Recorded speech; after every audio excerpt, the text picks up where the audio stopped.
All right. So, hello, Colum and Patricia, and everyone else there at Our Lady's Hospice.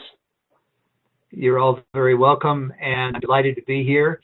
It's in the morning, our time of the world, and the end of the day, your time of the world. But it's great to be able to connect this way. I hope you can hear me clearly. If there's a problem with audio, Colum, I'll trust you to jump in and let me know that there's a problem.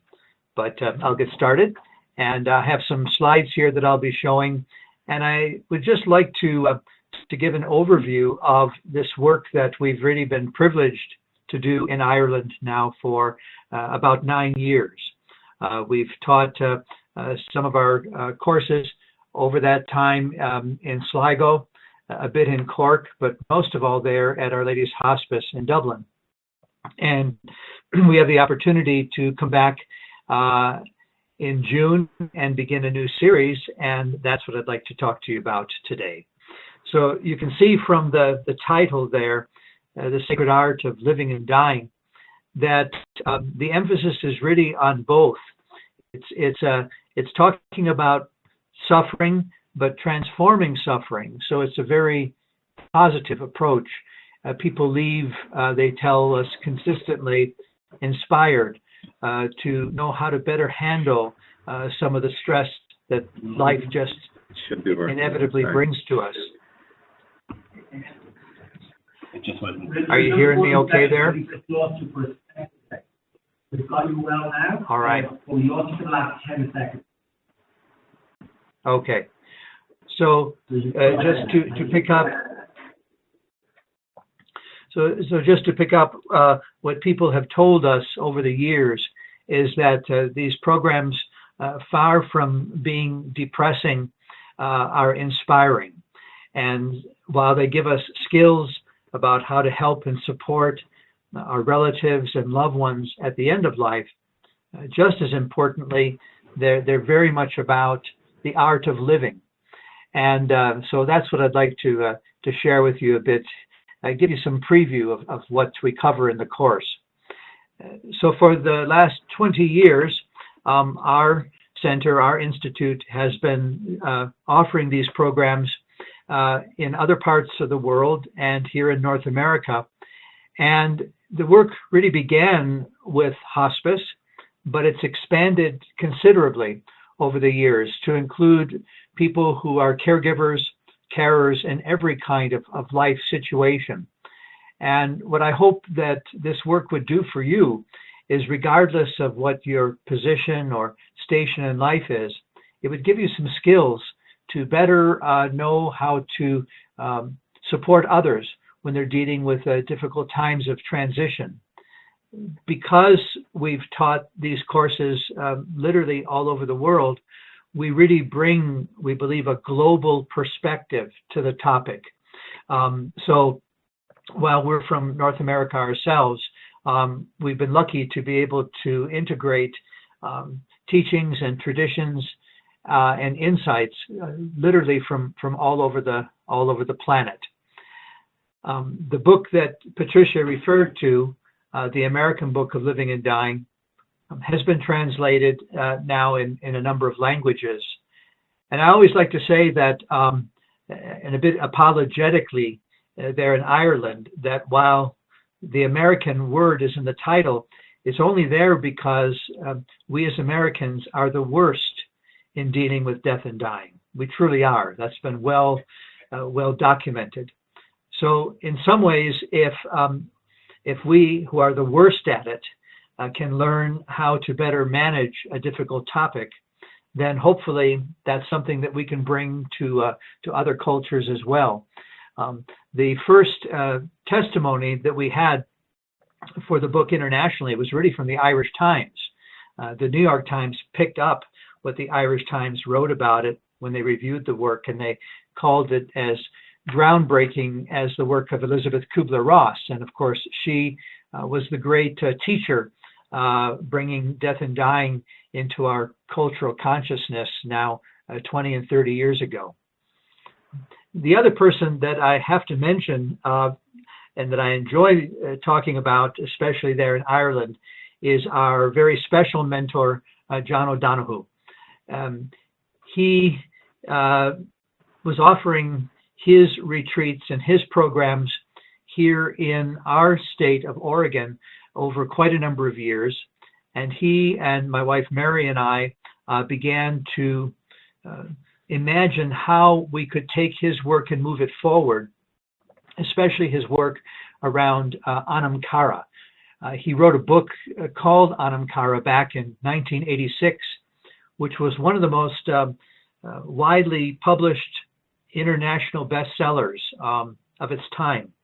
Of course, John passed away the same year that my wife Mary passed away. So that was a very difficult year for us here at Sacred Art of Living Center.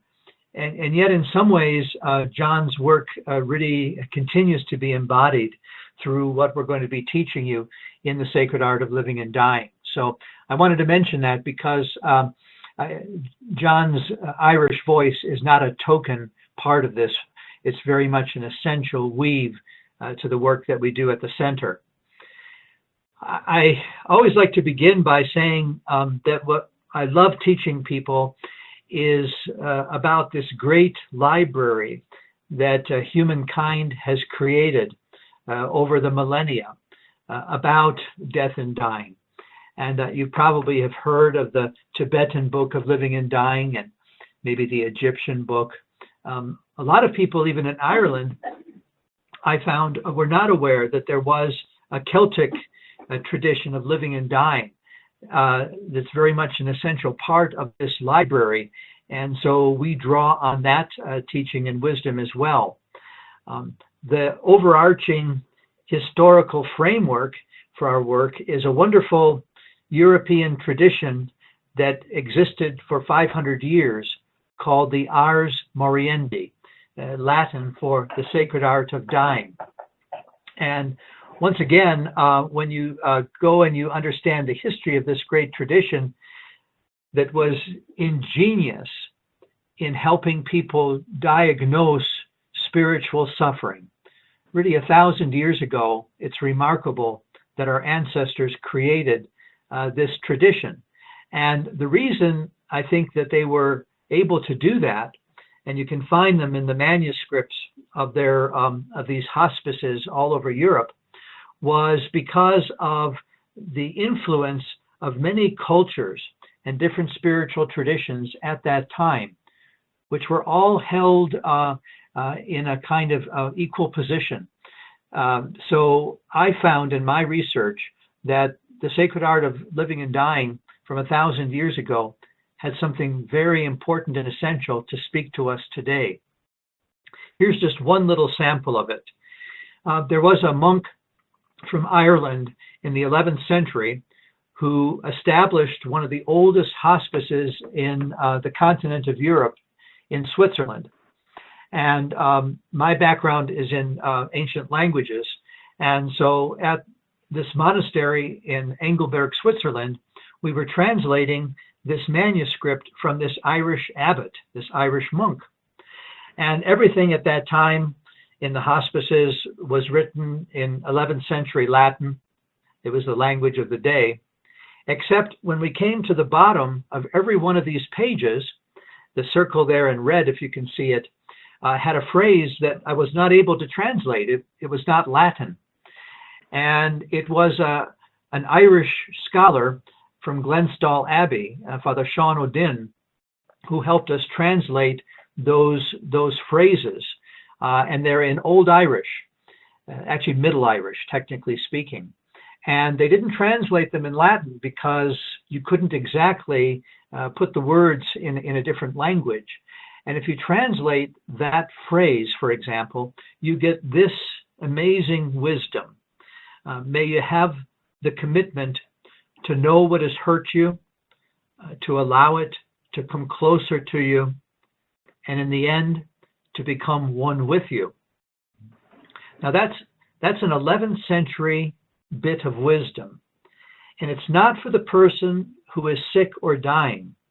It's for the carer, for the Anamkara, the soul friend who will be supporting the person in their journey through their illness and their suffering.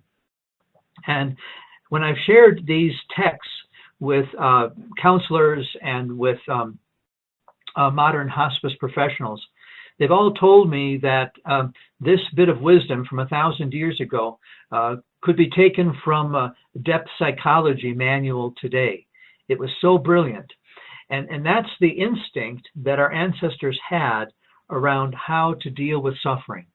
Rather than trying to run away from it or avoid it or narcotize it, you learn how to lean into that pain. And when you embrace it, you find that on the other side of that suffering, you're able to find something that is redemptive and healing. So that's just a little bit of what we teach. Some of you probably have seen this phrase, which is another phrase from those medieval manuscripts, Bos Hona.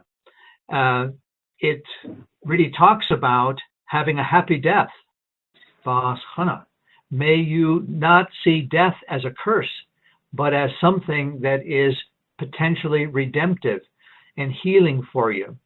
So these kinds of bits that are very much part of old Celtic wisdom were kept alive in the hospices in Europe from the 11th century on. And so it's a wonderful thing to be able to bring it back to you in our course. Just very, very briefly, the course, I would say, practically speaking, because there's the history part of it, but it helps you bring together and learn how to assess or to bring into alignment who you are, your core strengths and gifts in life, with what you do in the world. And what we do in this tradition is show that when those circles are together, there's often a sense of peace and happiness.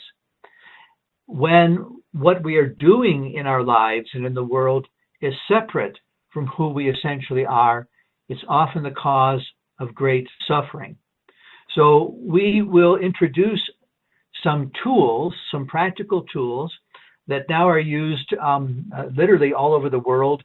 If you go to our website that I'll show you at the end, you'll see that these tools have been translated into 20 different languages in Europe and Asia.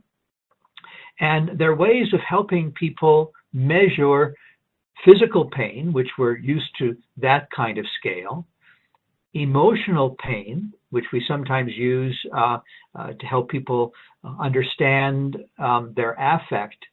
But what we've added is a spiritual pain scale. And this is actually rather new. It has developed out of the hospice tradition now and is being used broadly. And so I want to just talk to you a little bit about that spiritual pain scale, because I think that's the essence of the course.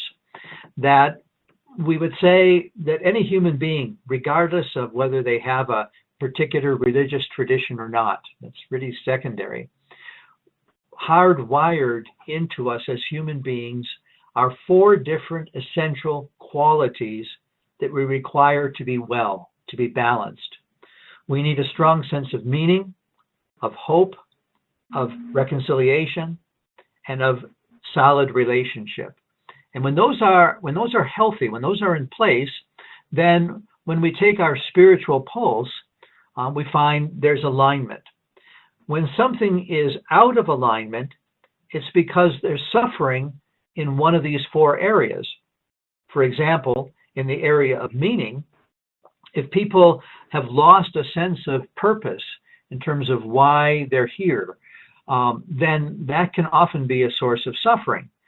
So we would ask questions from this tradition of people who are at the end of life, like this friend of mine who you're seeing here, Mary Helen, who had advanced cancer and yet had one of the most rich qualities of life of anybody I'd ever known. That's because she found meaning in her illness and in her disease process. So we'll learn how to use these simple scales for ourselves first, and then we can apply them to other people in our lives as well. In terms of meaning, there's a beautiful phrase from the 9th century Celtic book of Living and Dying that just says, ultimately, meaningfulness makes us well, and meaninglessness makes us sick.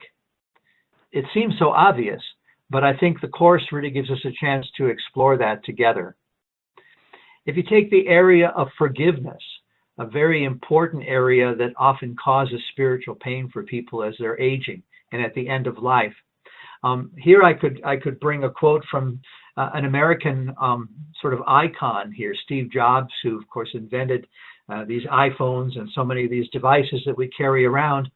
And in the last 2 years of his life, when he was diagnosed with a pancreatic cancer, he gave this speech at the University of Stanford to college graduating students. He said, "Remembering I'll be dead soon is the most important tool I've ever encountered to help me make the big choices in life. Because almost everything, all external expectations, all pride, all fear of embarrassment or failure, these things just fall away in the face of death, leaving what is only truly important. Remembering you're going to die is the best way I know to make sure you follow your heart." It seems so simple, but to begin to remind ourselves as a culture that we live life backwards from our mortality. That's what Bos Chana means. To see death not as the grim reaper, but as the reality around which we find a deeper sense of life. So forgiveness pain for people is often one of those that they need to work with, and not just at the end of life, but at every stage of our lives. So we'll explore what it's like to measure and evaluate the quality of my presence in terms of other people who are core in my life and relationship. What we're going to find here in this course is that it's the dying who are our teachers. They're the ones who have the wisdom. Their stories inspire us. And I know you'll bring your stories to the course as well, and we'll learn together about how forgiveness is a kind of therapy that can boost the immune system, for example, that our science knows that reality now, that relationship. So we'll work with each of these 4 dimensions of spiritual suffering. In terms of forgiveness, we'll learn some simple techniques, gratitude techniques through breath, which can help a person at the end of life who is really stuck, who can't release an area of non-forgiveness, and share some beautiful stories and techniques with how we can all help our loved ones when they're suffering at the end of life as well. And just very briefly, we'll also look at the spiritual pain of relatedness. When we do that, we're going to talk about relatedness, not just in terms of how I relate to people, but how I also relate to all of the things in life that are important to me. My role, my job, my work, my identity. For so many people, those are essential parts of meaning and pain. This is a picture of my wife, Mary, who lived for 9 years with serious stage 4 cancer. And people who knew her just in some ways couldn't believe that she had cancer, because she continually found a sense that cancer was not robbing her of life. It was giving her added reason to live life with greater meaning. So while she couldn't be cured of her cancer, she was cured at deeper levels and healed at deeper levels of soul. One of our other core teachers in our course is Dr. Michael Carney from Cork, who was the medical director there at Our Lady's Hospice for some time. He's now the medical director for our institute, and I understand Michael's coming to speak there at Our Lady's Hospice later this month in April, which is terrific. But Michael is one of those remarkable people who has written extensively about what I'm talking to you about. And as a physician, you know, for him to say that, and to remind us that Western medicine has no model to help people live through their suffering, is a powerful kind of teaching. That you don't fix suffering, that healing is helping people find a way through that suffering. And then Michael says, if you just pay attention to soul a little bit, the soul begins to respond 1,000-fold. So we love highlighting teachers, I have two physicians who teach this course with me.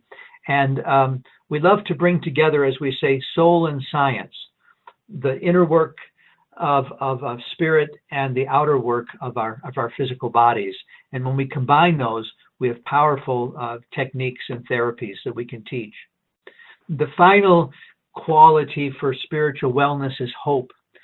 We know that hopelessness is the most serious spiritual pain. When people really don't have any sense of future at all, often that's, we say, the terminal illness of the soul. And so we'll want to explore that together, that to deny death is ultimately to shrink away from what gives life meaning in the second half of life. So we'll talk about the struggle in our culture of facing death more squarely and with less fear, and to see death as the great teacher. And we'll also talk about hope in terms of cancer and serious illness and aging. And we'll lift up some of the great physician researchers of our time who talk about the role of hope that is every bit as important for patients as pills and drugs and surgeries and other therapies. So we'll be putting all of that together for you, I think, in a way that you'll find inspiring and useful. So to end, I just want to say that for these many years, we've been coming to Ireland offering 3 different kinds of courses. And so I'll just end here and then pass it back over to Colm and to Patricia. So the course I'm talking to you about specifically now is the Sacred Art of Living and Dying workshop series. And we hope to begin that series in June, on the 13th and 14th of June. It is a standalone workshop. There are other workshops that follow it, but right now we just would like to begin a new class and see if this is something that a new group of people in Ireland would like to explore together. As Patricia mentioned, you'll be not only coming together for a 2-day intensive workshop, you'll also be working in circles of trust, in small groups of fellow participants who, over the course of several months, you'll meet once a month for a couple of hours, and we'll have a complete script for you there, great discussion guide, inspiring videos to watch, and so forth. And this is really the international work of Dr. Parker Palmer that we get to bring to you as well. The other course that we do bring to Ireland is a course on the Enneagram, the sacred psychology of the Enneagram. We'll actually be offering this course later in the autumn of 2017. And if you haven't heard of the Enneagram, or if you don't know much about it, this is a wonderful tool that we use that complements our other courses. It's not a required course, but many people find it very enjoyable to learn through self-knowledge about themselves. It's a beautiful interspiritual tradition. It has roots in all of the major world spiritual traditions. So people from every path can access it. And what they do is learn how they basically in life tend to associate with one of 9 categories or styles of being in the world. And when you know that, it gives you a great edge in working better in relationships in your family and with your colleagues at work and so forth. So we love teaching the Enneagram, and we've been doing it for a few years now at Our Lady's Hospice as well. And the final program that we are in the middle of doing at Our Lady's Hospice is called the Anam Cara Project. This is the sequel to the Sacred Art of Living and Dying. And this is really the work of John O'Donoghue. So John and Mary and I created this program 10 years ago to bring back into modern culture, across the world really, that beautiful Celtic term, Anam Cara, soul friendship. And not only is it a beautiful term, it's a beautiful sounding term, but the roots of its history are just remarkable. So we are so looking forward to sharing this Anam Cara healing tradition with people, especially in Ireland and Scotland and in the Celtic lands, because it's part of your heritage. And John's teaching will be very essential in that. During the Anam Cara program, you'll eventually choose one of many tracks that you'd like to specialize in. So even if you're not a professional carer, as a family member, you might enjoy pursuing one of these tracks, and we'll teach you all about that as we go through the program as well. One of our teachers in the Anam Cara program from Scotland, from Iona, Sister Fiona Tulach, does a wonderful job leading people through the Celtic seasons and festivals of Samhain and Bealtaine and Lunasak and Samhain and so forth, and the meaning of those for today, for today's contemporary spirituality. So even if you know all about Bridget's Day, perhaps there'd be so much more you'll learn about it through this program as well. So that's where I'm going to lead it. I'm just going to leave it with this quote from John O'Donoghue on the screen here. John would always like to challenge us that if there's something inside of you, as I was talking here, that has a little bit of interest, if you see a little energy in yourself around these topics, then we'd really invite you to consider coming and joining us in June. We would love to grow the Anam Cara community in Ireland, and it would be my privilege to come back and be part of that for you.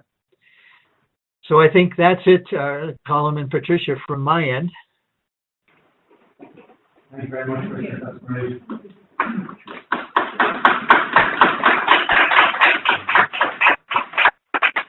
Thanks very much, Richard. That was great. Right. Great overview of a lot of